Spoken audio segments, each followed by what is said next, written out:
بسم اللہ الرحمن الرحیم باب الاستنجاء بالحجارات۔ یہ باب ہے پتھر سے استنجا کرنے کے بیان میں۔ حدثنا سعید بن منصور وقتيبة بن سعيد قال حدثنا يعقوب بن عبد الرحمن عن ابي حازم عن مسلم بن قرط عن عروة عن عائشة ان رسول الله صلى الله عليه وسلم قال اذا ذهب احدكم الى الغائط فليذهب معه بثلاثة احجار يستطيب بهن فانها يجزع عنه۔ اگلی حدیث، اس حدیث کا ذرا ترجمہ دیکھیے۔ سعید بن منصور، قتیبہ بن سعید، یعقوب بن عبد الرحمن، ابو حازم، مسلمہ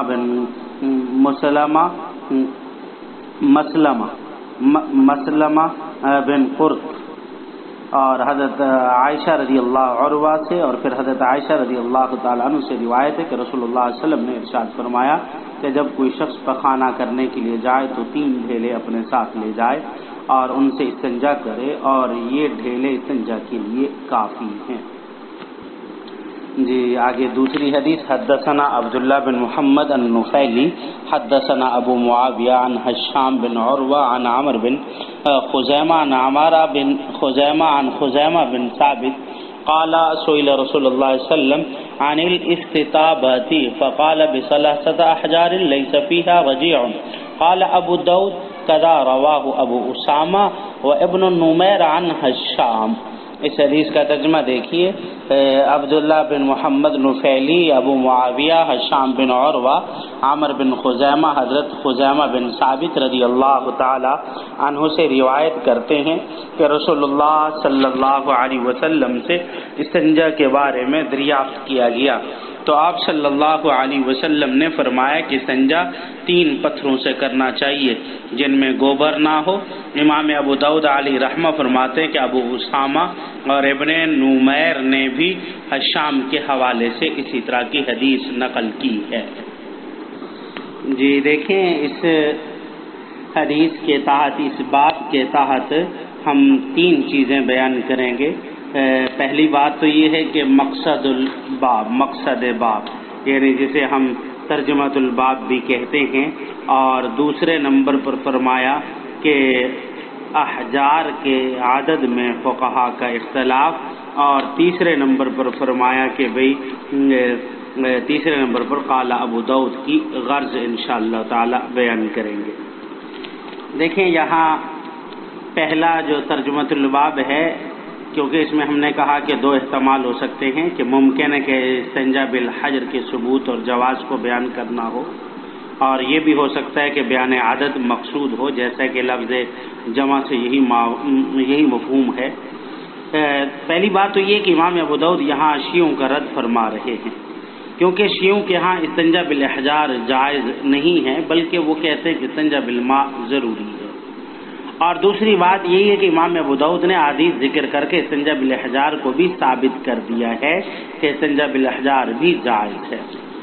اور دوسرے نمبر پر امام ابو داؤد علیہ رحمہ یہ بیان فرما رہے ہیں کہ جمہور فقہا کے مسلک کو بیان کرنا ہے کہ استنجا بالاحجار میں تثلیث واجب ہے یا سنت ہے، یعنی اس میں جو اختلاف ہے اسی کو بیان کرنا ہے۔ اب دیکھیں استنجا بالاحجار کے اندر جو ہم نے کہا کہ اس میں جو دوسرا معاملہ ہے کہ فقہا کا اختلاف ہے، اس میں فقہا کے اختلاف میں 2 مذہب بیان کیے گئے ہیں۔ 2 مذہب کیا بیان کیے گئے ہیں؟ ایک تو یہ فرمایا کہ حنفیہ اور مالکیہ کے ہاں یہاں فرمایا کہ مقصود جو ہے وہ انقاء ہے، حنفیہ اور مالکیہ کے ہاں یعنی صفائی مقصود ہے، عدد 3 مقصود نہیں، یہ ضروری نہیں ہے۔ اور اسی طرح شوافع کے ہاں، اور شوافع کے ساتھ حنابلہ ہیں، حنابلہ کے ہاں عدد 3 کا ہونا ضروری ہے، یعنی استنجا کے وقت 3 پتھروں کا ہونا ضروری ہے، اور حنفیہ اور مالکیہ کے ہاں انقاء مقصود ہے۔ دیکھیں ذرا اس میں سب سے پہلے حنفیہ کی دلیل کیا ہے۔ حنفیہ کی دلیل پہلی تو یہ کہ حدیث باب ہے، کہ حدیث باب سے یہ معلوم ہو رہا ہے کہ 3 کی قائد جو لگائی گئی ہے یہ احترازی قائد ہے، بلکہ اس سے عام طور پر 3 ڈھیلے استنجے کے لیے کافی ہو جاتے ہیں، ان سے صفائی مقصود ہو جاتی ہے، اور یہی بات حنفیہ بھی کہتے ہیں، کیونکہ یہ حدیث حنفیہ کی دلیل ہے، اور دارقطنی میں اس حدیث کی سند کو صحیح اور حسن کہا گیا ہے۔ لیکن ابن رسلان جو شافعی ہیں وہ اس حدیث سے اپنے مسلک پر دو طرح استدلال کرتے ہیں۔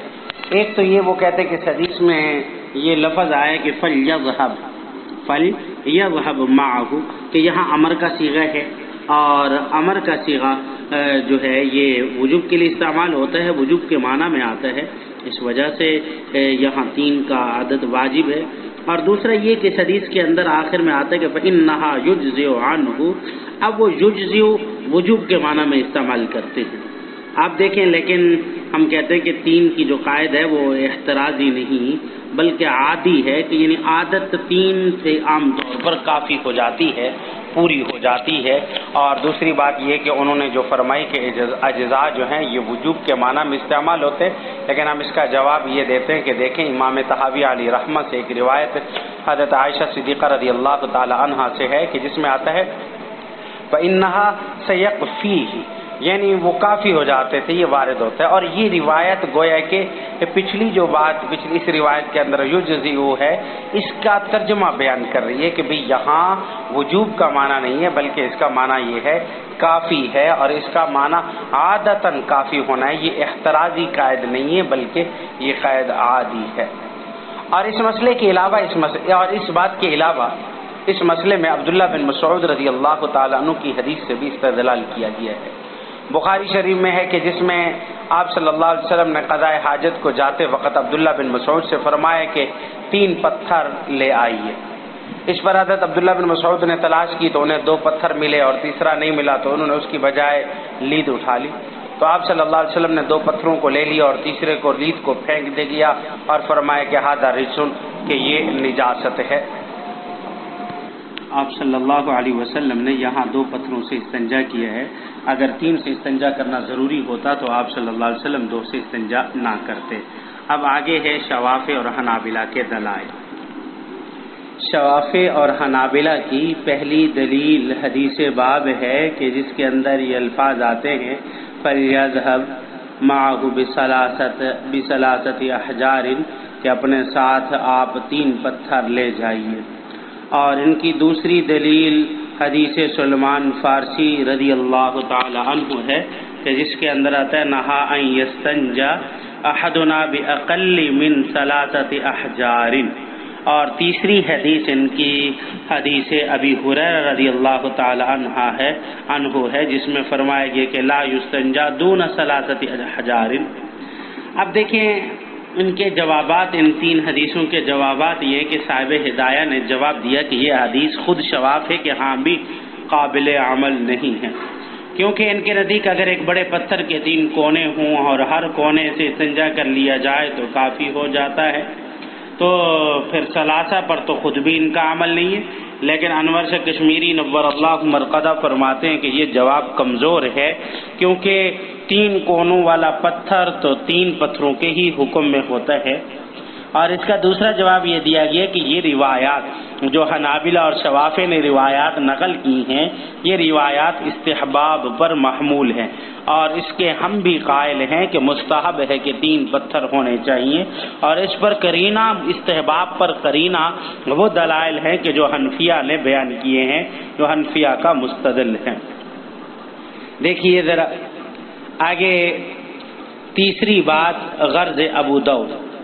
امام ابو داؤد علیہ رحمہ کی غرض میں 2 تقریریں کی گئی ہیں۔ پہلی تقریر کو سمجھنے سے پہلے یہ جان لیجئے کہ امام ابو داؤد یہ جان لیجئے کہ ابو معاویہ کے 2 شاگرد ہیں، عبداللہ بن محمد نفیلی اور علی بن حرب۔ اور عبداللہ بن محمد نفیلی نے ہشام بن عروہ اور عمر بن خزیمہ کے درمیان کوئی واسطہ نقل نہیں کیا، جبکہ دوسرے شاگرد علی بن حرب نے ہشام بن عروہ اور عمر بن خزیمہ کے درمیان عبد الرحمن بن اسد کا واسطہ نقل کیا ہے۔ تو اب امام ابو داؤد کی غرض اس قول سے عبداللہ بن محمد نفیلی کی تائید کرنا ہے کہ انہوں نے جو واسطہ نقل نہیں کیا جیسی سند راجح ہے، اس لیے کہ حشام بن عروہ کے دو اور شاگرد ہیں ابو اسامہ اور ابن نمیر، تو ان دونوں نے بھی حشام بن عروہ اور عمر بن خزیمہ کے درمیان واسطہ نقل نہیں کیا۔